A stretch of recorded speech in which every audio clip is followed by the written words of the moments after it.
نہیں، لیکن کیا تھا؟ یہ بات وہی ہے جو مصر و کنعان کے بازار میں ایک مائی اٹی سوتر کی لے کے بازار میں جا رہی تھی، سب بڑے بڑے تاجر یوسف کا قیمت لگا رہے تھے۔ اس نے کہا کسی نے کہ اماں تو کدھر آئی ہیں؟ ایسے تو لوگ گڑڑیاں بن کے لوٹاں دیاں لے کے آئے نے، تیرے کو ایک اٹی سوتر نہیں ہے کہ تو یوسف خریدن آ گئی ہے۔ اس نے کیا جواب دیا تھا؟ اس نے کہا مینوں بھی پتا ہے کہ میں خرید نہیں سکتی، قیامت والے دن جب رب دی بارگاہ میں یوسف دے خریداراں دی گنتی ہوئے گی، اس ویلے مائی سوتر والی ہے۔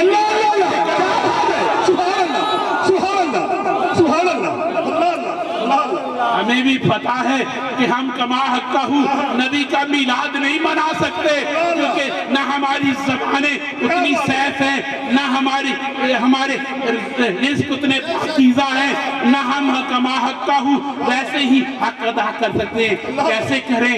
رب کائنات صبح فرشتوں کا ایک غول بھیجتا ہے، 70,000 فرشتے مواجہ رسول پہ چلے آتے ہیں، آکے کیا پیش کرتے ہیں؟ الصلاۃ والسلام علیکہ یا رسول اللہ، الصلاۃ والسلام علیکہ یا حبیب اللہ۔ وہ غول شام کو چھٹی ہوتی ہے، چلا جاتا ہے، دوسرا غول پہلے ہی تیار ہوتا ہے، وہ آکے کھڑا ہو جاتا ہے، نبی رحمت کے حضور وہ مواجہ پہ کھڑے ہو کے الصلاۃ والسلام علیکہ یا رسول اللہ کی صدائیں بلند کرتا ہے۔ شام سے صبح تک، صبح سے شام تک 70 اور 70 1,40,000 فرشتے نبی رحمت سید کونین کی بارگاہ میں آکے اپنی پاکیزہ زبانوں سے صلاۃ و سلام پیش کرتے ہیں۔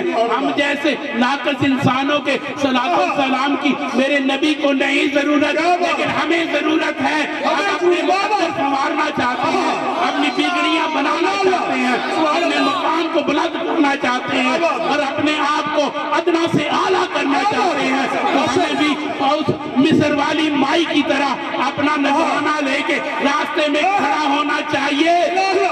اس ڈیرے والوں، یہ بھی آج وہی سنت ہے، آج آپ لوگ بھی اپنی محبتوں کے نذرانے لے کے میرے نبی کے میلاد کی اس لین میں کھڑے ہو جہاں پہ بڑے بڑے کہیں فخر الدین رازی میلاد والا ہوگا، کہیں علامہ جامی ہوں گے، کہیں معین الدین چشتی اجمیری ہوگا، کہیں بابا فرید گنج چشتی ہوگا۔ میلاد کے نذرانے لے کے وہاں پہ ہم جیسے مسکین لوگ بھی اپنی اپنی چھوٹی چھوٹی گٹھیاں لے کے نذرانوں کو کی پیش کریں گے۔ یا رسول اللہ، ہم ان جیسا نذرانہ تو نہ پیش کر سکے، ویسا میلاد تو نہ پیش کر سکے، نہیں ان جیسا ہمارا سوچ تھا، نہیں ہمارا اس جیسا گداز تھا، نہیں ہم ان جیسی پاکیزہ نفس رکھتے تھے، نہ ہی ہماری زبانوں میں اتنی چاشنی تھی، نہ ہی اس خوبصورت انداز میں ہم نبی کا میلاد بیان کر سکتے تھے، لیکن یا رسول اللہ اپنے بساط پر ہم نے کوشش کی تھی۔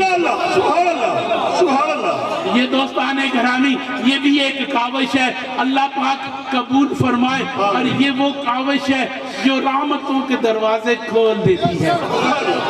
میرے کریم آقا سید کونین مدنی تاجدار کے ایک صحابی فرماتے ہیں، میرے آقا نے فرمایا جس نے روز صبح بھی 3 دفعہ درود شریف پڑھا، شام کو بھی درود شریف پڑھا، رب کائنات اس دن کے سارے گناہ معاف فرما دیتا ہے۔ دوستان گرامی، اس سے معلوم ہوا کہ درود شریف وہ وظیفہ ہے جو گناہوں کو دھو دیتا ہے، ایسا ڈیٹرجنٹ ہے جو گناہوں کی آلودگی کو پاک کر دیتا ہے۔ دوستان گرامی، اس لیے درود پاک پڑھنا چاہیے۔ میرے آقا سید کونین مدنی تاجدار ایک دفعہ ایک سفر میں گئے، سفر میں آپ کے ساتھ صحابہ تھے، غزوہ میں جا رہے تھے، ایک جگہ پہ کھانے کا ٹائم ہوا، صحابہ بھی بیٹھے، آپ بھی تشریف فرما ہوئے، کھانے کے لیے روٹی موجود تھی، سالن موجود نہ تھا۔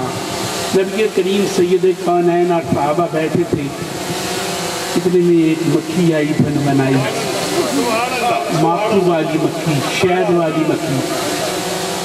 میرے کریم آقا نے فرمایا کہ یہ مکھی کہہ رہی ہے میرے پاس چھتا موجود ہے، اس میں شہد موجود ہے، اور آقا آپ اس کا شہد اپنے غلاموں کو بھیج کے حاصل کر لیں اور آپ اس کو کھائیں اور آپ کے صحابہ بھی تناول فرمائیں۔ تو کیا تھا، پھر نبی پاک نے حضرت علی کو برتن دے کے بھیجا، علی کرم اللہ وجہ کریم تشریف لے گئے، مکھی نے رہنمائی کی۔ ہم مکھی کب شہد چونے کے لیے جائیں تو مکھیاں کاٹتی ہیں، تو میرے آقا کو مکھیاں دعوت دیتی ہیں۔ یہ عام انسانوں میں اور نبی کی بارگاہ میں فرق ہے۔ نبی پاک کے صحابی حضرت علی کرم اللہ وجہ کریم تشریف لے گئے، اس کا شہد حاصل کیا چھتے کا، واپس تشریف لائے، آپ نے اور صحابہ نے وہ شہد کے ساتھ کھانا کھایا۔ تو دوستان گرامی، میرے آقا نے پوچھا کہ تم یہ شہد کس سے بناتی ہو؟ انہوں نے کہا یا رسول اللہ، ہم جنگلوں میں جاتی ہیں، مختلف پھول ہوتے ہیں، ہم ان کا رس چوس کے اکٹھا کرتی ہیں اور وہ لا کے شہد کی میں ڈال دیتی ہیں، چھتے میں ڈال دیتی ہیں۔ تو سرکار نے فرمایا کہ جو پھولوں کا رس ہوتا ہے اس میں مختلف ذائقے ہیں، کوئی میٹھا ہے، کوئی کڑوا ہے، کوئی پھیکا ہے، کوئی کسیلا ہے، مختلف ذائقے ہیں، لیکن تمہارا شہد تو سارے کا سارا میٹھا ہوتا ہے، اس کی کیا وجہ؟ انہوں نے عرض کی، مکھیوں نے عرض کی، یا رسول اللہ، جب ہم جاتی ہیں شہد حاصل کرتی ہیں، وہاں سے واپس آتی ہیں، ہمارے ساتھ ایک ہماری رانی ہوتی ہے، ملکہ ہوتی ہے، وہ درود پاک درود پاک پڑھنا شروع کر دیتی ہے۔ اس کی معیت میں ہم بھی درود پاک پڑھتے ہیں، تو اس درود پاک کی برکت سے شہد میں مٹھاس۔ مثنوی شریف میں مولانا روم نے بھی اس بات کو نقل کیا ہے، یہ بڑی مستند روایت ہے۔ اس سے معلوم ہوگا کہ میرے آقا کریم نبی پاک سید کونین پہ صرف انسان ہی نہیں، کائنات کی اور مخلوقیں بھی درود پاک پڑھتی ہیں۔ میرے آقا کریم سید کونین کائنات کی ہر چیز آپ کا احترام اور آپ سے محبت رکھتی تھی۔ میرے آقا کریم نبی پاک سید کونین ایک دن بیٹھے صحابہ کو فرما رہے تھے کہ اللہ کی راہ میں خرچ کرو، رب کی راہ میں پیش کرو۔ تو میرے آقا کریم سید کونین کے پاس ایک اعرابی آیا، وہ اعرابی قریب آ کے بیٹھا، سنا، وہ ایک خوبصورت اونٹ لے کے آیا ہوا تھا، اس نے جاتے ہوئے اپنا اونٹ ادھر ہی چھوڑ دیا۔ میرے نبی رحمت سید کونین جب وہاں سے اٹھے جانے لگے تو وہ اونٹ آپ سے مخاطب ہوا کہ یا رسول اللہ، میں بڑے عرصے سے اس انتظار میں تھا کہ کسی وقت آپ کی بارگاہ تک پہنچ جاؤں۔ میری یہ خواہش ہے کہ میں زندگی بھر آپ کے پاس رہوں، اور ایک خواہش اور بھی ہے کہ میرے اوپر آپ کے علاوہ کوئی سواری نہ کرے۔ یہ اونٹ کی خواہش تھی، سرکار نے اسے قبول فرما لیا، اپنے پاس رکھا، اس کا نام اسبا رکھا۔ وہ اونٹ سرکار کی بارگاہ میں رہا۔ جب میرے نبی رحمت سید کونین مدنی تاجدار اس دنیا سے رخصت ہونے لگے، آپ نے حضرت بی بی فاطمہ الزہرا کو نصیحت فرمائی کہ بیٹی اس اونٹ کی خیال تم نے رکھنا ہے، لیکن اس کے اوپر کسی کو سواری کی اجازت نہیں ہے۔